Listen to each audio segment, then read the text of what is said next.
جوانوں کو مسائل ہو رہے ہیں. دیکھیے اکثر مجھے میسج آتے ہیں کہ کافی جوان جنہوں نے جلدی شادی بھی کر لی، میسج آتے ہیں مولانا بیوی ناراض ہو کے چلی گئی، مسئلے طلاق تک آ جاتے ہیں، طلاق تک مسئلے آ جاتے ہیں. ہمارے یہاں کوئی کاؤنسلنگ نہیں ہے. آپ گاڑی لینے جاتے ہو، ایڈوائز دیتے ہو کہاں سے لوں کون سے لوں. سیکنڈ ہینڈ لینے جاتے ہو تو اس کو تو زیادہ چیک کرتے ہو. ٹھیک ہے، ایک انگوٹھی بھی آپ لینے جائیں، ایک موبائل بھی لینے جائیں، ادھر سے چیک کرتے ہو ادھر سے چیک کرتے ہو کون سی کمپنی ہے، کہاں سے آئی ہے، گارنٹی ہے نہیں ہے، ویلیڈیٹی کتنی، ہر چیز آپ چیک کرتے ہو.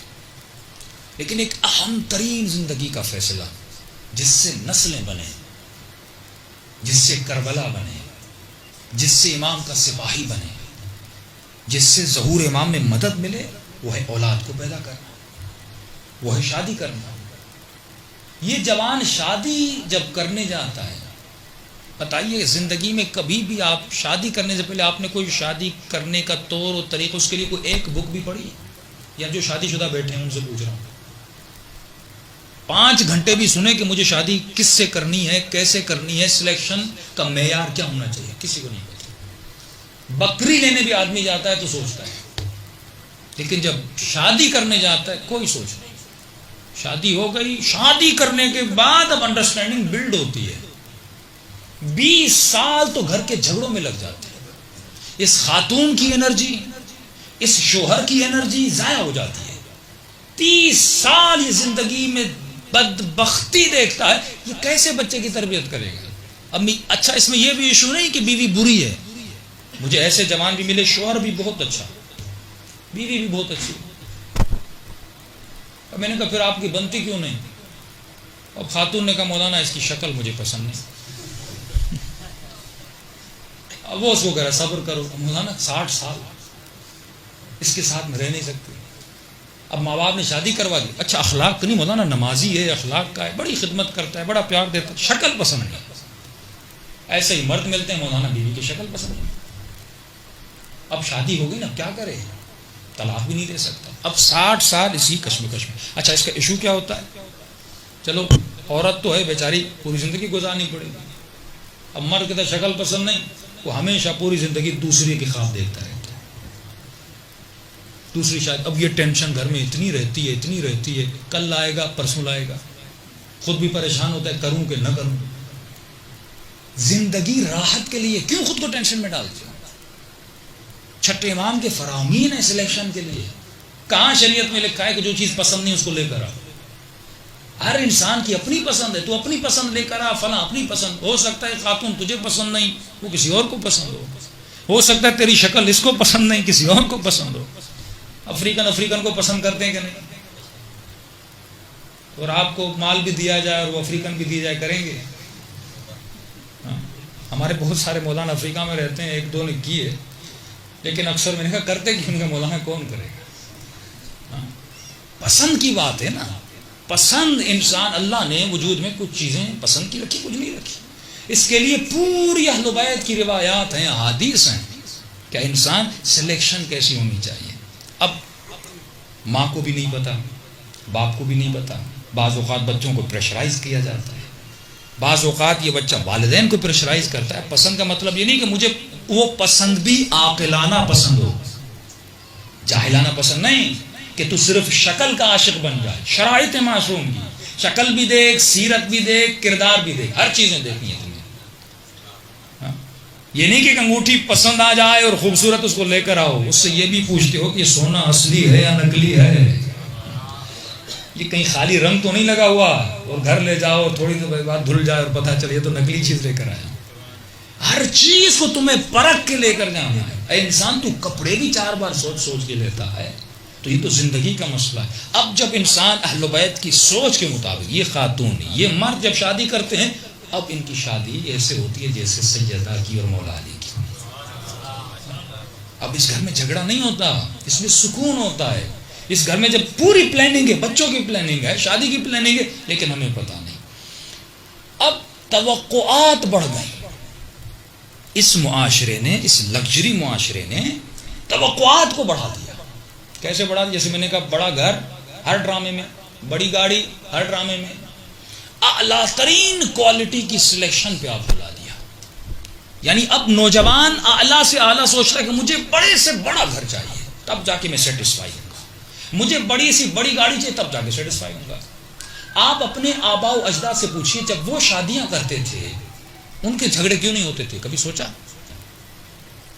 ایران کا ایک بوڑھا تھا، اس نے مجھے مثال دی. اس نے کہا کہ جب ہم شادی کرتے تھے کہ مولانا ایک تو جوان ہوتے تھے، بس ترستے تھے شادی ہو جائے. پہلی بات تو یہ. دوسری بات کہ ہمیں پتہ ہوتا تھا کہ فلاں خالہ کی بیٹی، فلاں چچا کی بیٹی، کیونکہ محرم نامحرم کا طریقہ بھی تھا.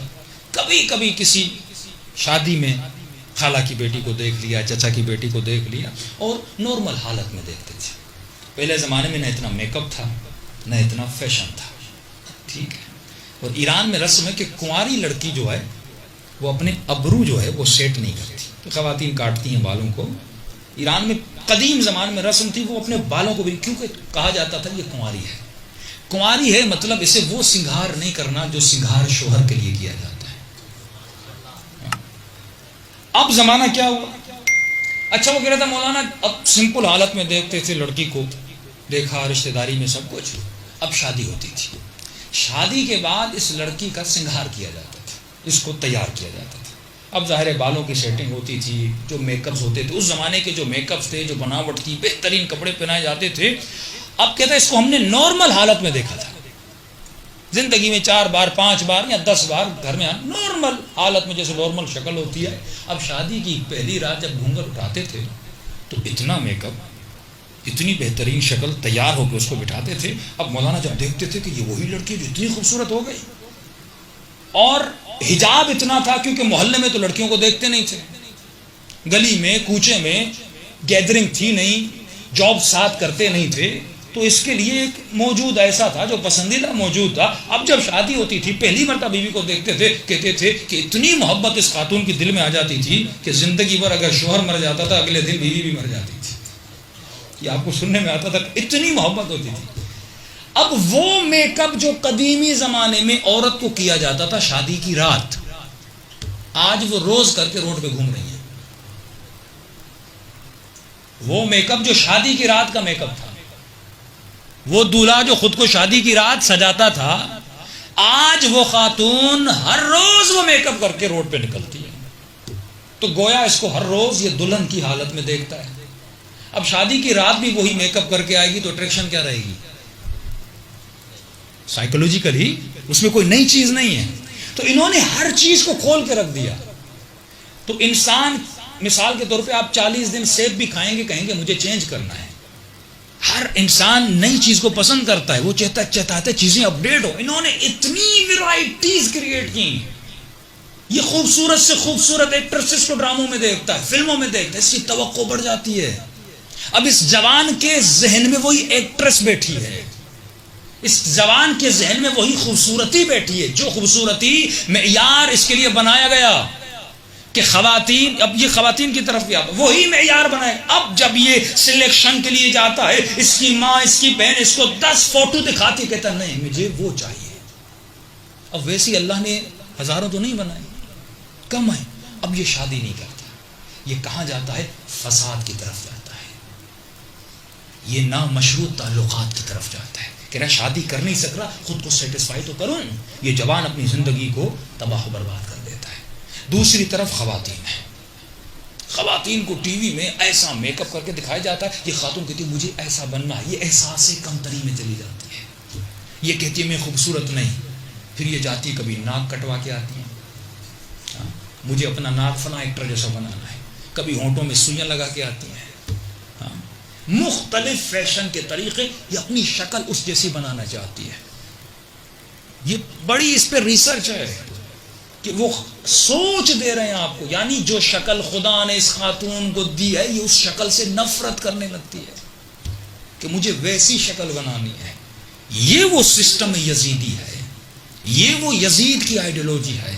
70 سال ممبر سے مولا کو برا بلا کہا گیا، اس کا رزلٹ تھا کربلا. مت سوچی کربلا ایسے بنی، اتنی نفرت کہ پتا چلا یہ علی کی بیٹیاں ہیں، پتھر مار رہے ہیں. یہ نفرت اس بچے کے ذہن میں آئی کہاں سے؟ یہ نفرت شامیوں میں آئی کہاں سے؟ ارے جو مر چکا، اس جسم میں سانس بھی نہیں ہے، کہ حسین کے جسم کو نکال کر لا اور اس پہ گھوڑوں کو دوڑانا ہے. یہ نفرت ڈالی گئی. یہ اس کا میڈیا اتنا اسٹرانگ تھا، اس نے مسجد کو استعمال کیا، اس نے ممبر کو استعمال کیا. آج ہم ممبر اور مسجد تک محدود ہیں، وہ میڈیا کو استعمال کر رہا ہے، وہ فیس بک کو استعمال کر رہا ہے، وہ ٹی وی کو استعمال کر رہا ہے، وہ تمہارے نیشنل ٹی وی کو استعمال کر رہا ہے تمہاری نسلوں کو خراب کرنے کے لیے. سوال یہ ہے کہ شیعہ قوم کیا کر رہی ہے؟ ہم بس اسی پہ لگے ہوئے ہیں کہ فلاں غالی ہے، فلاں مقصر ہے. ہم ایک دوسرے کو برا بھلا کہنے میں لگ گئے اور دشمن ہمارے بچوں کے ذہنوں کو چرا کر لے گیا. واللہ یہ مجلس نعمت ہیں، یہ برکت حسین ہے، لیکن سوال یہ ہے تم اس مجلس کو استعمال کیسے کرتے ہو. امام بارگاہ آپ کو اللہ دیتا ہے، سوال یہ تم امام بارگاہ کو یوز کیسے کرتے ہو. یہ کاپی خدا مجھے دیتا ہے، سوال یہ اس کاپی میں لکھتا کیا ہوں. یہ موبائل خدا مجھے دیتا ہے، اس موبائل کو استعمال کیسے کرتے ہو. یہ جسم خدا نے تجھے دیا، سوال یہ جسم کو تو استعمال کیسے کرتا ہے. تو اس کو پازیٹیو وے میں یوز کرتے ہو، اس کو نیگیٹو وے میں یوز کرتے ہو. یہ اختیار تجھے دیا، اور انسان اپنی قدر و قیمت کو جان.